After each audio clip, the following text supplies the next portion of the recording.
सुनंदा जी, ये आपने क्या किया? जरा सा भी दिमाग है आप में? निकुंज अब कोई बच्चा नहीं है, आप उससे इस तरह से बात करें। और क्या गलत कहा उसने? क्या आपको नहीं लगता कि निया आजकल ज्यादा ही बाहर रहने लगी है? और भूलिए मत, जिस कंपनी की आप बात कर रही हैं वो अकेली निया की मेहनत नहीं है।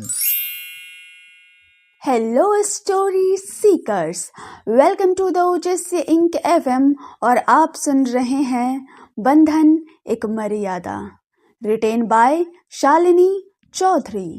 कहते हैं कहानी जिंदगी है और जिंदगी में कहानी, तो जब तक जिंदगी है तब तक कहानियों का मजा लेते रहें।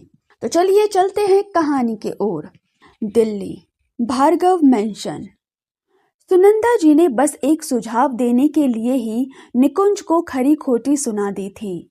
उनकी बातों से गुस्से में आकर निकुंज ने खाने की प्लेट जोर से फेंकी और बिना कुछ कहे अपने कमरे में चला गया। डाइनिंग एरिया में एक अजीब सी खामोशी छा गई थी। सबकी नजर जमीन पर गिरी उस प्लेट पर टिकी थी, क्योंकि निकुंज ने अभी पहला निवाला मुंह में डाला ही था और सुनंदा जी की डांट शुरू हो चुकी थी। अब वह प्लेट जमीन पर पड़ी थी और माहौल पूरी तरह टूट चुका था। राकेश जी का गुस्सा फूट पड़ा। राकेश जी गुस्से में बोले, सुनंदा, ये आपने क्या किया? जरा सा भी दिमाग है आप में? निकुंज अब कोई बच्चा नहीं है कि आप उससे इस तरह बात करें।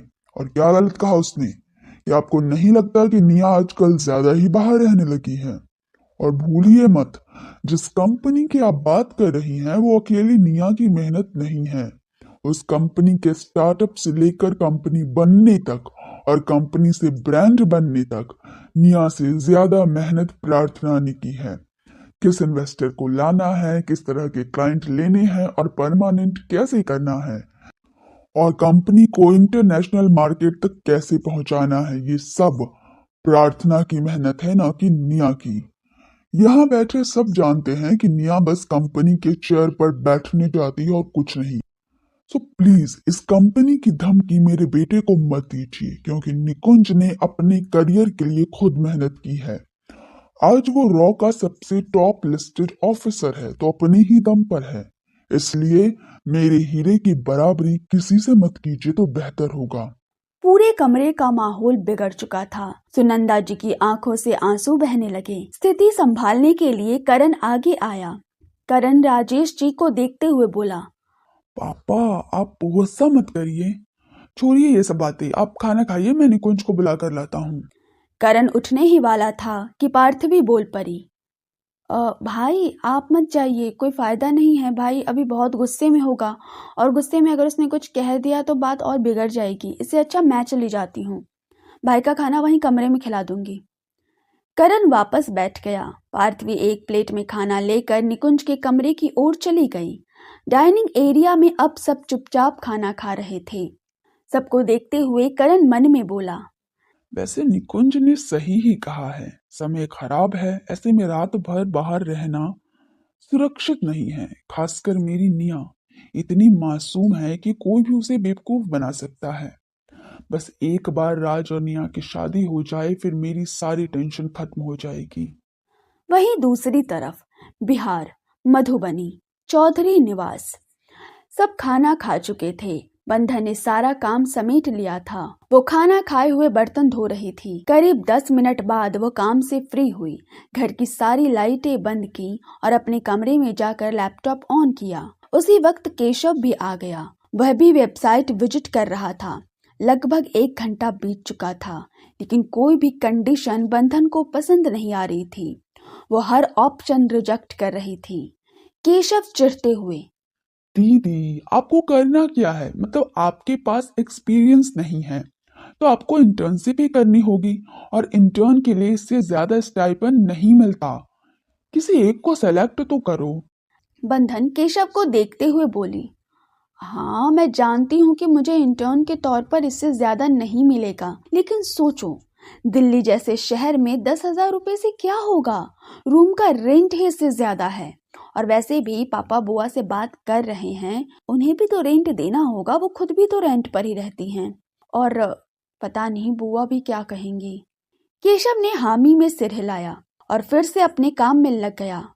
वो लोग काफी देर से नौकरी सर्च कर रहे थे, लेकिन कोई भी जॉब ऐसी नहीं थी जो बंधन के लिए सही हो। लेकिन तभी अचानक केशव की नजर भार्गव्स कॉर्पोरेट की वेबसाइट पर गई।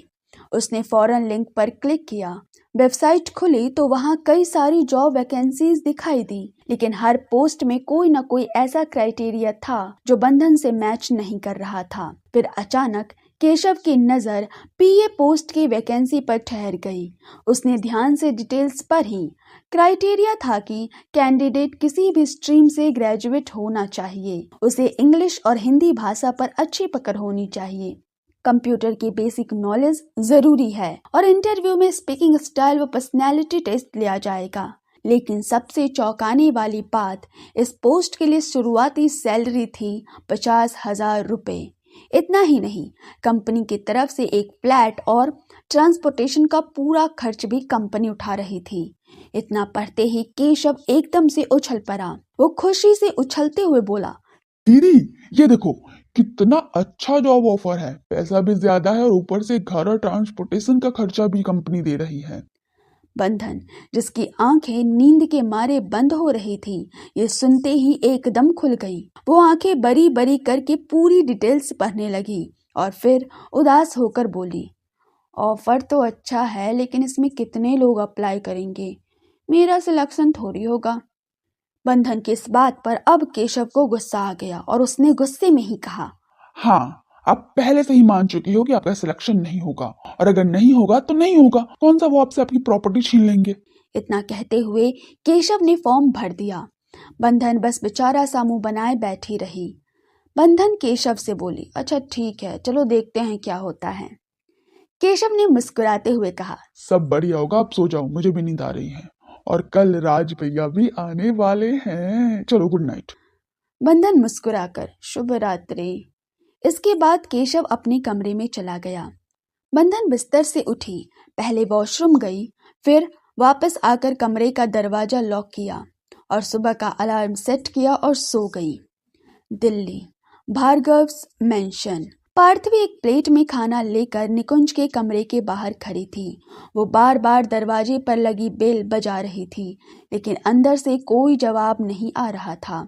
आखिरकार पार्थिवी ने खुद ही प्लेट संभाली और पासवर्ड टाइप किया। पासवर्ड डालते ही दरवाजा अनलॉक हो गया और वो अंदर गई, लेकिन निकुंज कमरे में नहीं था।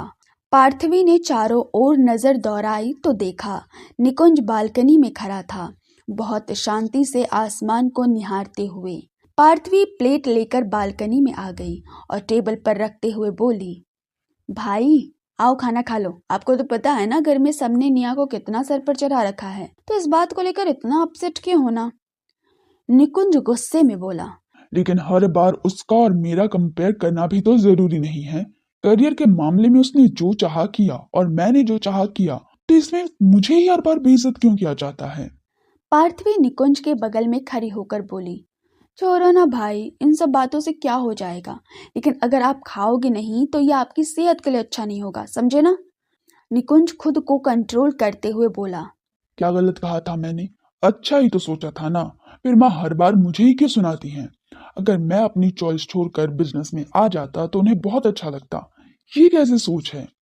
पार्थवी निकुंज को टेबल के पास लाते हुए बोली, छोड़ो ये सब और खा लो, क्योंकि नीचे मैं सबको चैलेंज करके आई हूँ कि आप मेरे हाथ से खा लोगे, तो मेरी इज्जत रख लो प्लीज। पार्थवी ने क्यूट सा चेहरा बनाया। निकुंज मुस्कुरा दिया। पार्थवी भी मुस्कुराई। उसने रोटी का एक टुकड़ा तोड़ा, सब्जी में डुबोया और अपने हाथ से निकुंज को खिलाया। निकुंज थोड़ा सा इमोशनल हो गया, उसकी आंखें नम हो गईं। वो चुपचाप खाने लगा, क्योंकि वो चाहकर भी पार्थवी को मना नहीं कर पाया। निकुंज पार्थवी को देखते हुए मन में बोला, जिसमें मेच्योरिटी होनी चाहिए वो आज भी बच्ची बनी फिरती है, और जिसमें बचपना होना चाहिए वो इतनी मेच्योर हो गई है। सब इन घर वालों की वजह से ही हो रहा है। पार्थवी निवाला मुंह में डालते हुए बोली, भाई वैसे आप कब तक हो, मतलब ड्यूटी पर वापस कब जाना है। निकुंज कुछ सोचते हुए, 2 वीक बाद जाना है। क्यों? पार्थवी हिचकिचाते हुए बोली, भाई एक्चुअली ना मुझे आपसे कुछ कहना था, लेकिन शायद आप डांटोगे। क्योंकि अगर ये बात मैंने घर में किसी और से कही तो शायद मुझे घर से उठाकर फेंक दे। निकुंज सीरियस होकर बोला। हाँ बोलो, क्या बोलना है, मैं सुन रहा हूँ। पार्थवी ने लंबी सांस ली और कहा, भाई, मैंने कुछ दिन पहले निया को किसी से बात करते सुना है और मुझे ऐसा लग रहा है जैसे निया राजवीर भैया को धोखा दे रही है। और तो और, एक दिन मैंने उसे मॉल में किसी दूसरे लड़के के बहुत करीब देखा था। निकुंज लंबी सांस लेते हुए बोला। देख पार्थवी, मुझे तो तूने बता दिया, लेकिन ये बात कहीं और मत बोलना, ठीक है? क्योंकि घर में कोई तुझ पर भरोसा नहीं करेगा। ऊपर से मेरी जैसी हालत तेरी भी हो जाएगी, जहाँ कोई इज्जत नहीं रह जाएगी। इसलिए तू इन सब बातों से दिमाग निकाल कर अपनी पढ़ाई पर ध्यान दे, और जो कर रही है वो लड़की उसे करने दे। भुगतना उसे ही है, किसी और को नहीं। इसके बाद पार्थवी शांत हो गई। वो चुपचाप निकुंज को खाना खिलाने लगी। लगभग 15 मिनट में उनका खाना हो गया। पार्थवी सारी प्लेट समेट कर बाहर ले गई और इधर निकुंज के दिमाग में कुछ और ही चल रहा था। वो गहरी सोच में डूब चुका था। वहीं दूसरी तरफ होटल द ड्रीम नाइट नाम का एक आलीशान होटल भार्गव कॉरपोरेट के अंदर ही आता था। आज उसी होटल के फर्स्ट फ्लोर पर भार्गव कॉरपोरेट की सबसे बड़े राइवल रियांश ठाकुर की जन्मदिन की पार्टी चल रही थी। करण के बिजनेस में आने से पहले रियांश कई बार बाजी मारकर पहले पोजीशन पर पहुंच चुका था, लेकिन करण ने बिजनेस में आने के बाद बिजनेस जगत का इतिहास ही बदल दिया था। जहां भार्गव परिवार समेत अधिकांश कंपनियां एक ही क्षेत्र तक सीमित थीं, वहीं करण ने लगभग हर क्षेत्र में अपनी पकड़ बना ली थी। यही वजह थी कि करण बहुत कम समय में शीर्ष पर पहुंच गया था और उसका नाम हर इंडस्ट्री में गूंजने लगा। रियांश को करण की इस सफलता से जबरदस्त जलन होती थी। केक काटने के बाद भी पार्टी पूरी रात चलने वाली थी। निया भी अपने सीक्रेट लवर तुषार ठाकुर के साथ इस पार्टी में मौजूद थी। तुषार रियांश का छोटा भाई था और वही लड़का था जिसके साथ मिलकर निया राजवीर को धोखा दे रही थी। डांस फ्लोर पर निया और तुषार एक दूसरे में खोकर नाच रहे थे, लेकिन इसी होटल के कमरा नंबर 154 में एक बिल्कुल अलग कहानी चल रही थी। कमरे के अंदर एक लड़का और एक लड़की शराब के नशे में अपनी सारी सीमाएं लांघ चुके थे। कमरे के फर्श पर कपड़े बिखरे थे और पूरा कमरा अस्त व्यस्त था। कुछ देर बाद वो युवक सीधा होकर लेटा, जिससे उसका चेहरा साफ दिखाई दिया। वो रियांश ठाकुर था। उसके बगल में लेटी लड़की भी करवट बदलकर दूसरी ओर घूमी और उसका चेहरा दिखाई दिया। वो थी मन्नत खुराना। रियांश थके हुए आवाज में बोला, अगर दोबारा करण के बिस्तर तक पहुंचने की कोशिश भी की तो इससे भी बड़ा दर्द दूंगा अगले टाइम। मन्नत दर्द भरी आवाज में, मैं तुम्हारा ही काम करने गई थी, इसमें मेरी क्या गलती है? अचानक रियांश झटके से मन्नत के ऊपर आ गया। उसका शरीर गुस्से से कांप रहा था। रियांश गुस्से में बोला, मेरा काम कर रही थी तुम ऐसे? मैंने कहा है उसे बर्बाद करना है, लेकिन इसका मतलब ये नहीं कि तुम उसके बिस्तर तक चली जाओ। एक बात अपने दिमाग में बिठा लो, मैं झूठी चीजों को हाथ नहीं लगाता, उन्हें उठाकर डस्टबिन में डाल देता हूँ। और करण का झूठा वो तो बिल्कुल भी नहीं। मन्नत कांपती आवाज में बोली, ठीक है, आगे से ध्यान रखूंगी। रियांश शैतानी मुस्कान के साथ बोला, ये हुई ना मेरी माशुका वाली बात। ऐसे ही रहा करो, मेरी बात मानते हुए बहुत खुश रहोगी। तभी रियांश का फोन बज उठा। उसने तुरंत फोन उठाया। कॉलर आईडी पर लिखा था वाइफी। उसे देखते ही रियांश के चेहरे पर एक प्यारी सी मुस्कान आ गई। उसने एक नजर मन्नत पर डाली और फिर फोन स्क्रीन पर देखते हुए मुस्कुराकर बोला, मेरी जान का कॉल है, अब फोन बीवी का हो तो रिसीव तो करना ही पड़ेगा। उसने कॉल रिसीव की और स्पीकर पर डाल दिया। दूसरी तरफ से एक लड़की की आवाज आई, मैं आपसे बहुत नाराज हूँ रियांश। आज आपका बर्थडे है और फिर भी आप मेरे साथ नहीं हैं। पार्टी में आने से भी मना कर दिया। This is not fair. मैं आपके लिए कुछ हूं ही नहीं। रियांश बेहद प्यार से बोला, जान, मैं घर वापस आ रहा हूँ और वैसे भी तुम्हारे बिना आज की रात स्पेशल हो ही नहीं सकती। काम था इसलिए आया, पार्टी देनी भी जरूरी थी। और सिमरन, एक बात दिमाग में बिठा लो, तुम मेरी जिंदगी की सबसे कीमती चीज हो। दोबारा ऐसा कुछ बोला तो मैं सच में नाराज हो जाऊंगा और इस बार नहीं मानूंगा। सिमरन प्यार से बोली, आप बाद में नाराज होना, पहले नाराज बीवी को तो मना लीजिए। एक बात बताइए, कहीं बाहर किसी लड़की का चक्कर तो नहीं है ना? ये सुनते ही रियांश पल भर को घबरा गया, लेकिन उसने अपने चेहरे पर डर नहीं आने दिया और मजाकिया लहजे में बोला, और अगर हुआ तो? सिमरन गुस्से से बोली, याद रखिए, घर से निकाल दूंगी, अंदर घुसने नहीं दूंगी, और तो और बंदूक लेकर पहले आपको शूट करूंगी और फिर खुद को। रियांश हंसते हुए बेड से उठते हुए बोला, अरे मेरी झांसी की रानी, कुछ करने की जरूरत नहीं है, आ रहा हूं मैं, समझी? अब आकर ही मनाऊंगा अपनी प्यारी सी वाइफ को। उसने कॉल कट कर दी और कपड़े पहनने लगा। बेड पर लेटी मन्नत रियांश को देखते हुए बोली, इतना प्यार करते हो अपनी सिमरन से, अगर उसे हमारे बारे में पता चल गया तो? रियांश, जो अब तक सिमरन की बातों में खोया हुआ था, अचानक मन्नत की ओर मुड़ा और गुस्से से बोला, वो क्या है ना मिस खुराना, प्यार उससे किया जाता है जो लायक हो, तुमसे तो कोई करेगा भी नहीं। आज यहाँ हो कल कहाँ होगी किसी को भी पता नहीं होगा। और हाँ, आज जिंदगी में पहली बार मुझसे एक गलती हुई है, और वो है तुम्हारे साथ फिजिकल होना। मुझे पता है मैंने आज अपनी पत्नी को धोखा दिया है, लेकिन मैं उसे किसी भी कीमत पर नहीं खो सकता। और याद रखना, वो मेरी वाइफ है, उसे मिसेस ठाकुर बोलो, नाम लेने की हैसियत नहीं है तुम्हारी। और अगर तुम सोच रही हो कि ये सब उसे बता दोगी, तो याद रखो, अगर तुम्हारी वजह से मेरी वाइफ ने एक दिन भी मुझसे बात नहीं की, तो यू विल फिनिश। इतना कहकर वो पलटा और दरवाजे की ओर बढ़ गया। मन्नत पूरे कॉन्फिडेंस से बोली, और अगर तुम्हें मुझसे प्यार हो गया तो? क्योंकि एक बार जो मुझे छू ले, उसे दुनिया की दूसरी लड़की फीकी लगने लगती है, फिर चाहे वो बीवी ही क्यों ना हो। रियांश गुस्से से पलटते हुए बोला, प्यार और तुमसे कभी नहीं। और रही बात मेरी बीवी की, वो ही हमेशा मेरी जिंदगी में रहेगी। तुम्हें लगता है तुम हुस्न परी हो, लेकिन असल में ना, ये सारी में ढकी हुई बीवियां होती हैं जिनकी छुअन को कोई बीट नहीं कर सकता। बीवी तो बीवी होती है, और तुमसे मैं क्या, कोई भी समझदार इंसान प्यार नहीं कर सकता। देख लेना, करण भी आखिर में तुम्हें छोड़ देगा। इतना कहकर आंखों में नफरत लिए रियांश कमरे से बाहर निकल गया। तो आखिर मन्नत धोखा ही है, तो क्या करण इस धोखे से निकल पाएगा? और जब उसे इस धोखे के बारे में पता चलेगा तो उसका क्या होगा? क्या निया सही है राज के लिए? और क्या करेगा निकुंज निया की सच्चाई जानने के बाद?